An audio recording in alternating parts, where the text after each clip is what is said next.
भारत अब सिर्फ चेतावनी नहीं, नतीजा देगा। प्रधानमंत्री का यह आदेश सुनते ही पूरा सुरक्षा तंत्र एक्टिव हो गया और उसी रात एक गुप्त मिशन शुरू हुआ जिसका नाम रखा गया ऑपरेशन सुरक्षा कवच।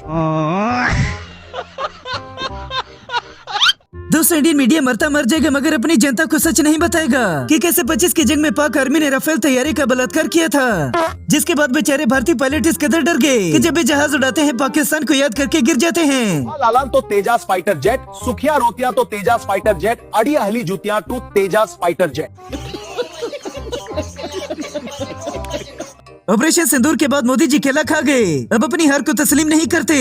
पाकिस्तानी सेना से लेकर सरकार तक की धड़कनें बढ़ जाती हैं जब पीएम मोदी को कहते हुए सुनते हैं कि ऑपरेशन सिंदूर अभी खत्म नहीं हुआ है।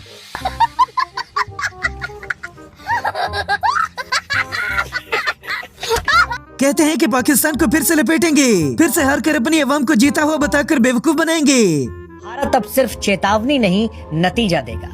प्रधानमंत्री का यह आदेश सुनते ही पूरा सुरक्षा तंत्र एक्टिव हो गया और उसी रात एक गुप्त मिशन शुरू हुआ जिसका नाम रखा गया ऑपरेशन सुरक्षा कवच। कौन है ये लोग? कहां से आते हैं? लगता है कि एक बार फिर से इंडिया को पाकिस्तान का डर पड़ गया, जो रोजाना 500 से ज्यादा फ्लाइटें कैंसिल करने लग गए। खराब सिचुएशन के हर एक एयरपोर्ट में हाहाकार है। सिचुएशन इतनी खराब है कि बस अड्डे और रेलवे स्टेशन से ज्यादा खराब सिचुएशन आज एयरपोर्ट पे है। एक तरफ मोदी सरकार, इंडियन मीडिया के पास बस यही टॉपिक बच गया है कि पाकिस्तान ने ये कर दिया, दहशतगर्दों ने ये कर दिया। बंगाल में चुनाव से पहले धर्म युद्ध की है। मुर्शिदाबाद में टीएमसी के एमएलए हुमायूं कबीर ने बाबरी मस्जिद की नींव रखी तो सियासी तूफान मच गया। न केवल बीजेपी बल्कि धर्मगुरुओं ने इसे उकसाने वाली कार्रवाई कहा है और तो और इसे ममता बनर्जी के इशारे पर अपने मुल्क के मामलात को देखने के बजाय गोदी मीडिया रोजाना पाकिस्तान पर गोबर खाकर तनकीद करने आ जाता है। मुनीर के हाथ में जितनी ताकत है उतनी पाकिस्तान के किसी जनरल के पास आज तक नहीं रही। सीडीएफ बनने के बाद मुनीर पाकिस्तान की सेना, वायुसेना और नौसेना का शीर्ष कमांडर बन गया है कल रात से।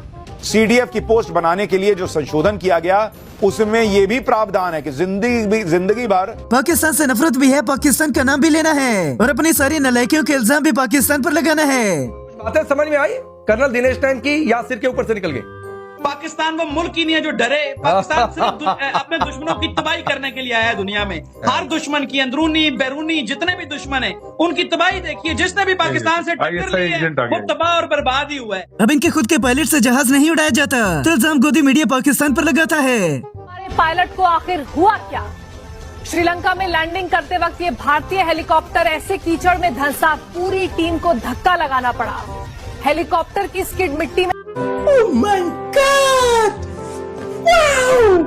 रशिया के वज़ीर-ए-आज़म ने इंडिया के साथ डील कर ली मगर गोदी मीडिया की नजरें फिर भी पाकिस्तान की तरफ हैं।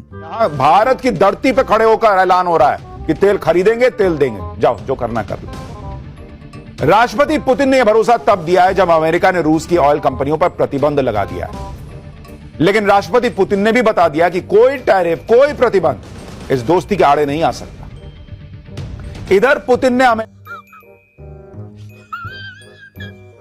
मोदी जी भी हमेशा की तरह मार खाकर अपनी अवाम को झूठ बोलकर हीरो बन जाते हैं। प्रधानमंत्री ने कहा करारा जवाब मिलेगा, किसी को बख्शा नहीं जाएगा। ये ऑपरेशन सिंदूर पर भारत की जो पॉज बटन है, क्या इससे उंगली हट जाएगी? और खासकर तब जब रक्षा मंत्री और सेना चीफ ने कह दिया है कि इस बार हम भूगोल बदल देंगे, आपका मैप बदल देंगे।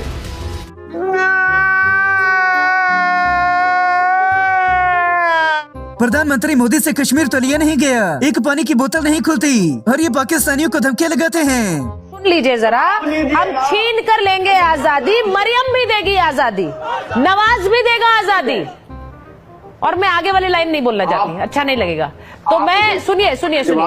अब ये सारे नारेबाजी। रशिया के वज़ीर-ए-आज़म भारत का दौरा करने गए तो अंधभक्तों गोबर खानों ने उसकी पूजा करनी शुरू कर दी।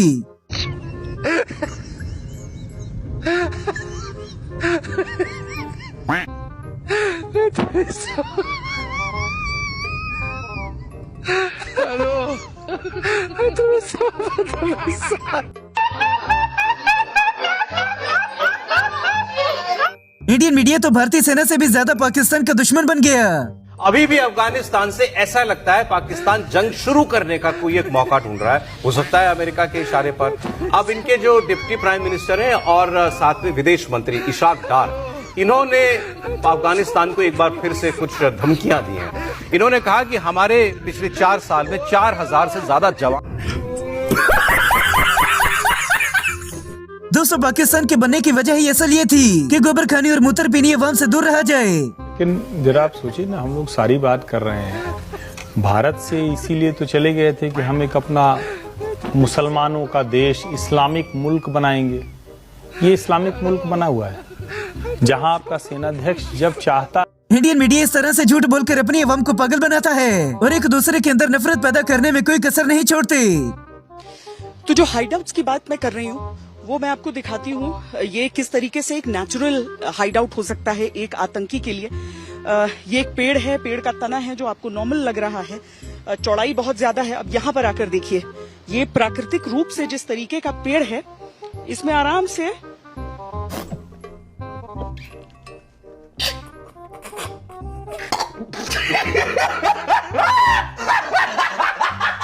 और यही वो वजह है कि जिससे राफेल तैयारी का बलात्कार हो गया।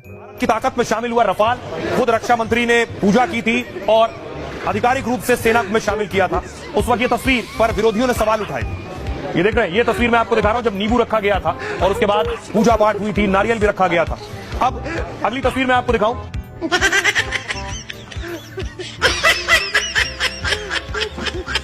ये बाबा जी भी हर बार की तरह इस बार भी पाकिस्तान का नाम लिए बिना रह नहीं सके।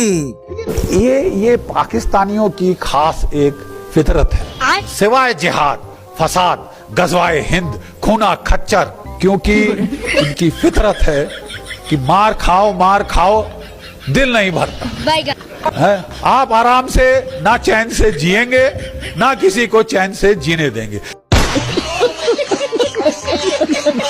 शुक्र है कि इस मोहतरम ने तेजस तैयारी की बारी भी पाकिस्तान पर इल्जाम नहीं लगाया।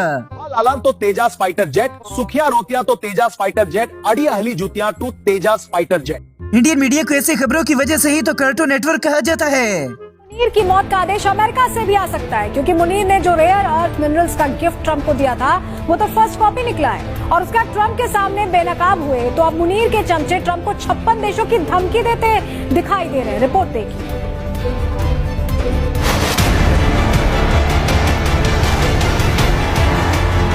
मोदी जी एक बार फिर से पाकिस्तान को छोटी छोटी धमकियां लगाते हुए दिखाई दिए।